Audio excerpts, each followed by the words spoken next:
എല്ലാവർക്കും PSC 5Gയുടെ പുതിയ ക്ലാസ്സിലേക്ക് സ്വാഗതം. എൻ്റെ പേര് ജനേഷ്.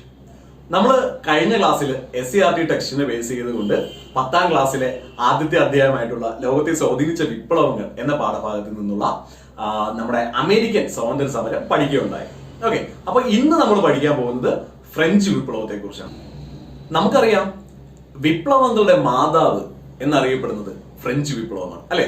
1789 ഫ്രാൻസിൽ തുടങ്ങി ലോകത്താകമാനം അതിന്റെ ആശയങ്ങൾ പ്രചരിച്ച സ്വാതന്ത്ര്യം, സമത്വം, സാഹോദര്യം എന്ന ഏറ്റവും പ്രശസ്തമായിട്ടുള്ള ഒരു മുദ്രാവാക്യം മുന്നോട്ട് വെച്ച ഫ്രഞ്ച് വിപ്ലവം. ഈ ഫ്രഞ്ച് വിപ്ലവത്തിന്റെ സ്വാധീനത്തെ കുറിച്ച് മെറ്റേണിക്ക് പറഞ്ഞത് ഇങ്ങനെയാണ്: ഫ്രാൻസ് തുമ്മിയാൽ യൂറോപ്പിനാകെ ജലദോഷം പിടിക്കും എന്നായിരുന്നു.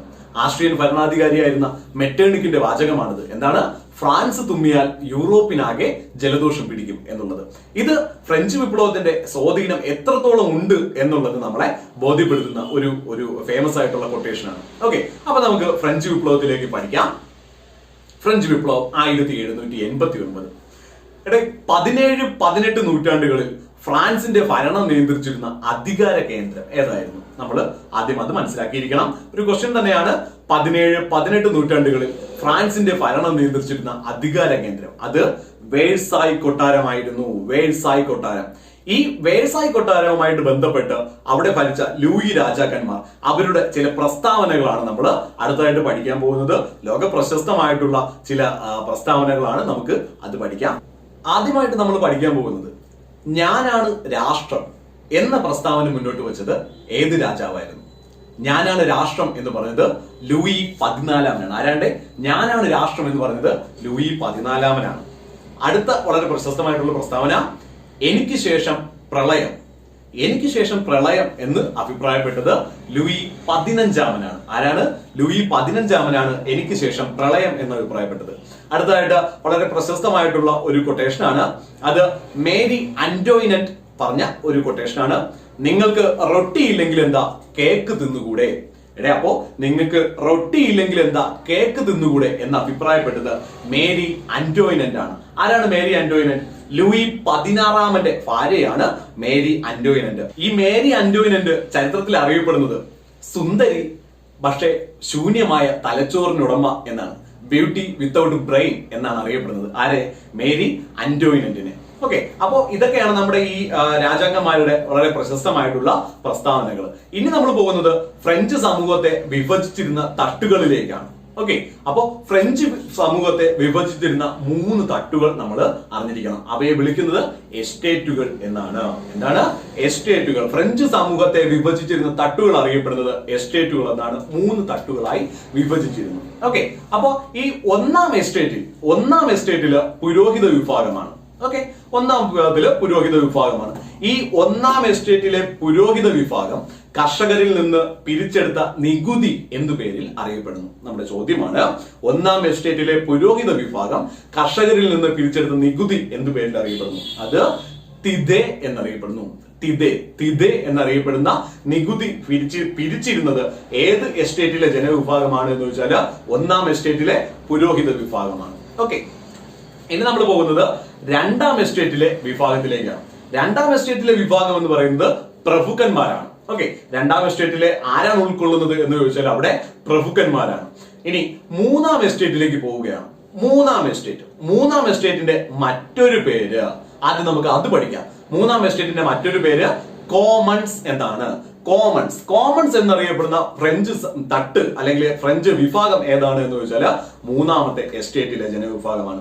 ഈ മൂന്നാമത്തെ എസ്റ്റേറ്റിലെ അല്ലെങ്കിൽ കോമൺസിലെ ആരൊക്കെയായിരുന്നു ഉണ്ടായിരുന്നത് എന്ന് ചോദിച്ചാല് കച്ചവടക്കാർ, എഴുത്തുകാർ, ഉദ്യോഗസ്ഥർ, അധ്യാപകർ എന്നിവരടങ്ങിയ ഒരു മധ്യവർഗവും കർഷകരും കൈത്തൊഴിലാളികളും അടങ്ങിയുന്ന സാധാരണ വിഭാഗവുമാണ് ഈ മൂന്നാമത്തെ എസ്റ്റേറ്റിൽ ഉണ്ടായിരുന്നത്. നമ്മൾ പഠിച്ചു ഒന്നാമത്തെ എസ്റ്റേറ്റിലുള്ള ജനവിഭാഗം പിരിച്ചിരുന്ന നികുതി, അത് നമ്മൾ തിദേ എന്ന് പഠിച്ചു. അപ്പോ മൂന്നാം എസ്റ്റേറ്റിലുള്ളവർ അടക്കേണ്ടിയിരുന്ന നികുതി എന്താണെന്ന് കൂടി നമ്മൾ പഠിക്കണം. മൂന്നാമത്തെ എസ്റ്റേറ്റിലുള്ളവർ അടക്കേണ്ടിയിരുന്ന നികുതി തൈലേ എന്ന് പറയുന്ന നികുതിയാണ്. എന്താണ്ട് മൂന്നാം എസ്റ്റേറ്റിലുള്ള ജനവിഭാഗം അടക്കേണ്ടിയിരുന്ന നികുതി, അതിന്റെ പേര് തൈലേ എന്നാണ്. ഇനി നമ്മൾ പഠിക്കാൻ പോകുന്നത് ഫ്രഞ്ച് വിപ്ലവത്തിലെ ചിന്തകന്മാരെ കുറിച്ചാണ്. ഫ്രഞ്ച് വിപ്ലവത്തിലെ ലോക പ്രശസ്തമായിട്ടുള്ള ചിന്തകന്മാരെ കുറിച്ചാണ് നമ്മൾ പഠിക്കാൻ പോകുന്നത്. ആദ്യം അവരുടെ 3 പേരുടെ പേര് ഞാൻ പറയാം. ആരൊക്കെയാണ്? Rousseau, Montesquieu, Voltaire. ആരൊക്കെയാണ്ട്? Rousseau, Montesquieu, Voltaire. ഓക്കെ, അപ്പൊ അതിൽ നമുക്ക് ആദ്യം റൂസോയെ കുറിച്ച് പഠിക്കാം. ആരെ കുറിച്ച്? നമ്മൾ റൂസോയെ കുറിച്ച് പഠിക്കാൻ പോവുകയാണ്. ആദ്യ പോയിന്റ്, ആദ്യ ചോദ്യം, ഫ്രഞ്ച് വിപ്ലവത്തിന്റെ പ്രവാചകൻ എന്നറിയപ്പെടുന്നത് ആരാണ്? ആരാണ് ഫ്രഞ്ച് വിപ്ലവത്തിന്റെ പ്രവാചകൻ എന്നറിയപ്പെടുന്നത്? അത് റൂസോയാണ്. ഓക്കെ, അടുത്ത ക്വസ്റ്റ്യൻ, ഫ്രഞ്ച് വിപ്ലവത്തിന്റെ ബൈബിൾ എന്നറിയപ്പെടുന്ന റൂസോയുടെ പ്രശസ്തമായിട്ടുള്ള കൃതി ഏതാണ്? ഏതാണ് ഫ്രഞ്ച് വിപ്ലവത്തിന്റെ ബൈബിൾ എന്നറിയപ്പെടുന്ന റൂസോയുടെ പ്രശസ്തമായ കൃതി ഏതാണ്? അത് ദ സോഷ്യൽ കോൺട്രാക്ട് എന്ന് പറയുന്ന അദ്ദേഹത്തിന്റെ പുസ്തകമാണ്. ദ സോഷ്യൽ കോൺട്രാക്ട് എന്ന പുസ്തകം ആരുടേതാണ്? അത് റൂസോയുടേതാണ്. എന്താണ് സോഷ്യൽ കോൺട്രാക്ട് എന്ന് പറയുന്ന പുസ്തകത്തിന്റെ പ്രത്യേകത? അത് ഫ്രഞ്ച് വിപ്ലവത്തിന്റെ ബൈബിൾ എന്നറിയപ്പെടുന്നു. ഓക്കെ, ഇനി നമ്മൾ പോകുന്നത് നമ്മുടെ റൂസോയുടെ വളരെ പ്രശസ്തമായിട്ടുള്ള ഒരു കൊട്ടേഷനിലേക്കാണ്. സ്വതന്ത്രമായി ജനിക്കുന്ന മനുഷ്യൻ എവിടെയും ചങ്ങലയിലാണ്. സ്വതന്ത്രമായി ജനിക്കുന്ന മനുഷ്യൻ എവിടെയും ചങ്ങലയിലാണ്. ഇത് ആരുടെ പ്രസ്താവനയാണ്? അത് റൂസോയുടെ പ്രസ്താവനയാണ്. അദ്ദേഹത്തിന്റെ വളരെ പ്രശസ്തമായ മറ്റൊരു പ്രസ്താവന കൂടിയുണ്ട്. ഭരിക്കുന്നവരും ഭരിക്കപ്പെടുന്നവരും തമ്മിലുള്ള സാമൂഹിക ഉടമ്പടിയുടെ ഫലമാണ് ഭരണകൂടം. ചോദിക്കാൻ സാധ്യതയുള്ള ഒരു ക്വസ്റ്റ്യൻ തന്നെയാണ് അത്. എന്താണ്? ഭരിക്കുന്നവനും ഭരിക്കപ്പെടുന്നവരും തമ്മിലുള്ള സാമൂഹിക ഉടമ്പടിയുടെ ഫലമാണ് ഭരണകൂടം എന്ന് അഭിപ്രായപ്പെട്ടത് ആരാണ്? അത് റൂസോ ആണ്. ഓക്കെ, ഇനി നമ്മൾ പഠിക്കാൻ പോകുന്നത് മോണ്ടസ്ക്യൂവിനെ കുറിച്ചാണ്. ആരെ കുറിച്ചാണ് ഇനി നമ്മൾ പഠിക്കാൻ പോകുന്നത്? മോണ്ടസ്ക്യൂവിനെ കുറിച്ചാണ്. മോണ്ടസ്ക്യൂവിന് ടെക്സ്റ്റിൽ നൽകിയിരിക്കുന്ന പോയിന്റ് നമ്മൾ അതേപോലെ തന്നെ പഠിച്ചു വയ്ക്കുക. ചോദിക്കാൻ സാധ്യതയുണ്ട്. ജനാധിപത്യ റിപ്പബ്ലിക്കിനെ പ്രോത്സാഹിപ്പിച്ച ഫ്രഞ്ച് ചിന്തകൻ ആരായിരുന്നു? എന്താണ്? ജനാധിപത്യ റിപ്പബ്ലിക്കിനെ പ്രോത്സാഹിപ്പിച്ച ഫ്രഞ്ച് ചിന്തകൻ ആരായിരുന്നു? അത് മോണ്ടസ്ക്യൂ ആണ്. അടുത്ത ചോദ്യം, ഫ്രഞ്ച് വിപ്ലവ സമയത്തെ ഗവൺമെന്റിനെ നിയമനിർമ്മാണം, കാര്യനിർവഹണം, നീതിന്യായം എന്നീ വിഭാഗങ്ങളിലായി തിരിക്കണം എന്ന് അഭിപ്രായപ്പെട്ടത് ആരാണ്? എന്താണ് ചോദ്യം? ഫ്രഞ്ച് വിപ്ലവ സമയത്തെ ഗവൺമെന്റിനെ നിയമനിർമ്മാണം, കാര്യനിർവഹണം, നീതിന്യായം എന്നീ വിഭാഗങ്ങളിലായി തിരിക്കണം എന്ന് അഭിപ്രായപ്പെട്ടത് ആരാണ്? അത് മോണ്ടസ്ക്യൂ ആണ്. അടുത്തായി നമ്മൾ പഠിക്കാൻ പോകുന്നത് വോൾട്ടയറെ കുറിച്ചാണ്. വോൾട്ടയർ യുക്തിചിന്ത, സമത്വം, മനുഷ്യസ്നേഹം എന്നിവ പ്രോത്സാഹിപ്പിച്ച ഫ്രഞ്ച് ചിന്തകൻ ആരായിരുന്നു? അത് വോൾട്ടയർ ആണ്. യുക്തിചിന്ത, സമത്വം, മനുഷ്യസ്നേഹം എന്നിവ പ്രോത്സാഹിപ്പിച്ച ഫ്രഞ്ച് ചിന്തകൻ ആരായിരുന്നു? വോൾട്ടയർ. എന്തായിരുന്നു വോൾട്ടയറിന്റെ യഥാർത്ഥ പേര്? വോൾട്ടയറിന്റെ യഥാർത്ഥ പേര് ഫ്രാങ്കോയിസ് മേരി അറൗട്ട് എന്നാണ്. എന്താണ്ട്?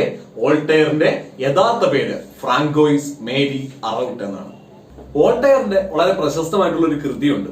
അതിന്റെ പേര് കാൻഡിഡേ എന്നാണ്. എന്താണ്ട്? വോൾട്ടയറിന്റെ പ്രശസ്തമായിട്ടുള്ള ഒരു കൃതി കാൻഡിഡേ എന്നാണ്. ഈ കാൻഡിഡേ പോലെ തന്നെ ജോർജ് ബെർണാഡ് ഷായുടെ വളരെ പ്രശസ്തമായിട്ടുള്ള ഒരു നാടകമുണ്ട്. അതിന്റെ പേര് കാൻഡിഡ എന്നാണ്. എന്താണ് വ്യത്യാസം നോക്കുക? കാൻഡിഡേയും കാൻഡിഡായും. കാൻഡിഡേ ആണെങ്കിൽ വോൾട്ടയറിന്റെ പ്രശസ്തമായിട്ടുള്ള ഒരു കൃതിയാണ്.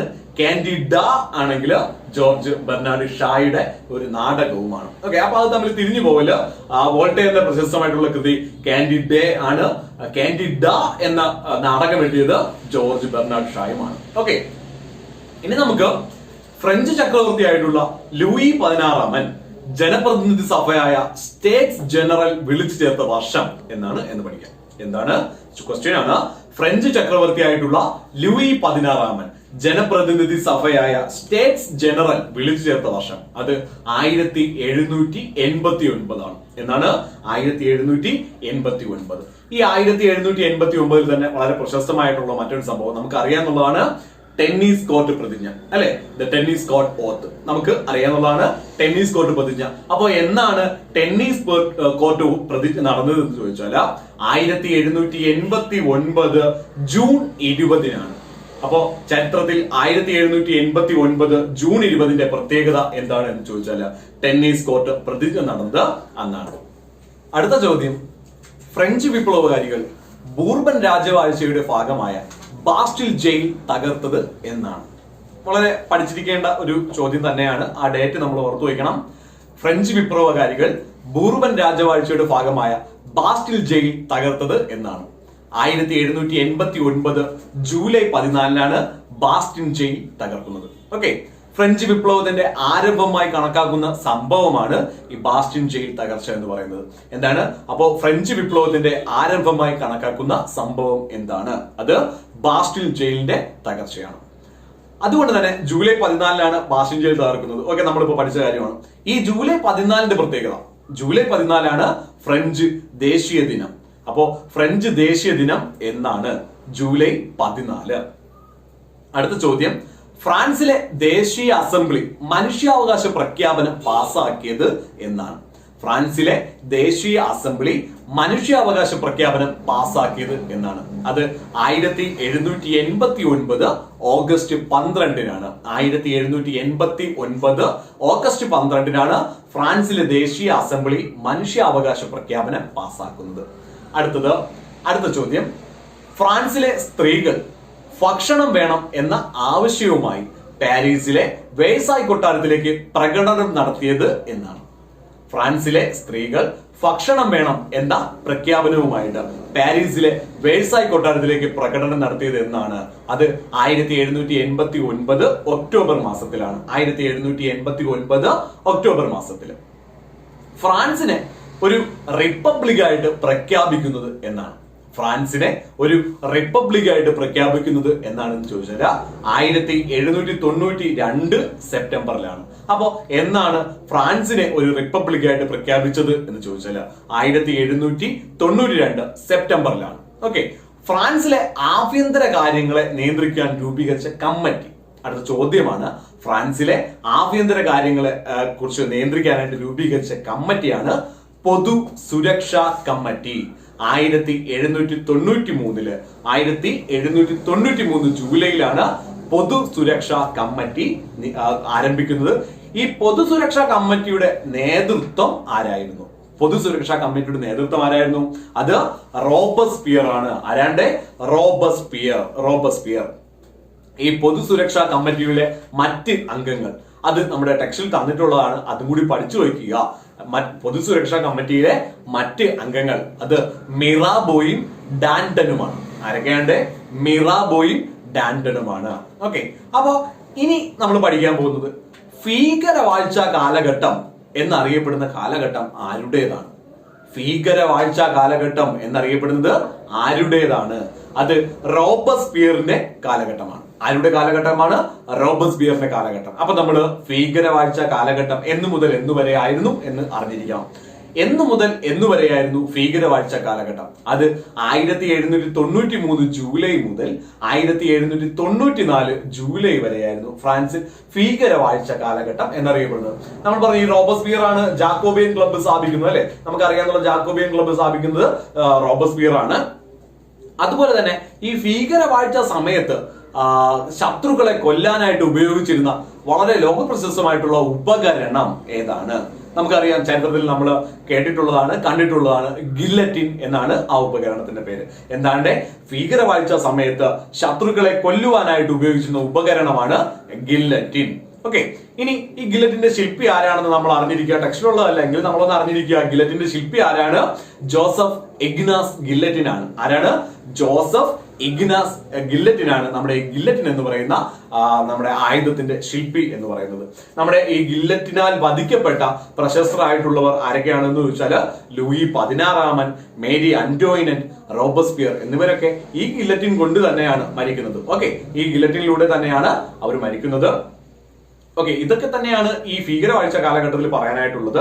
അടുത്തതായി നമ്മൾ പഠിക്കാൻ പോകുന്നത് ഫ്രഞ്ച് വിപ്ലവത്തിന്റെ സ്വാധീനത്തെ കുറിച്ചാണ്.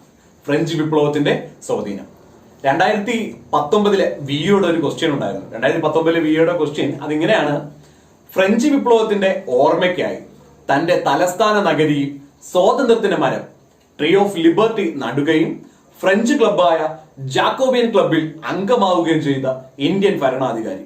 നമ്മൾ ഇതിനു മുന്നേ പഠിച്ചിട്ടുള്ള പോയിന്റ് തന്നെയാണ്. പക്ഷെ എന്താണ് ഈ ചോദ്യത്തിന്റെ പ്രത്യേകത എന്ന് ചോദിച്ചാൽ, ഇത് ടെക്സ്റ്റ് ബുക്കിലെ ഒരു ബോക്സിനെ അതേപോലെ പറിച്ച് നമ്മുടെ ക്വസ്റ്റ്യൻ പേപ്പറിലേക്ക് നട്ടിരിക്കുകയാണ് എന്ന് തോന്നുന്ന രീതിയിലുള്ള ഒരു ചോദ്യമാണ്. അപ്പൊ അത്രത്തോളം ഡീറ്റെയിൽ ആയിട്ട് ടെസ്റ്റിനെ ആശ്രയിച്ചിരിക്കുകയാണ്.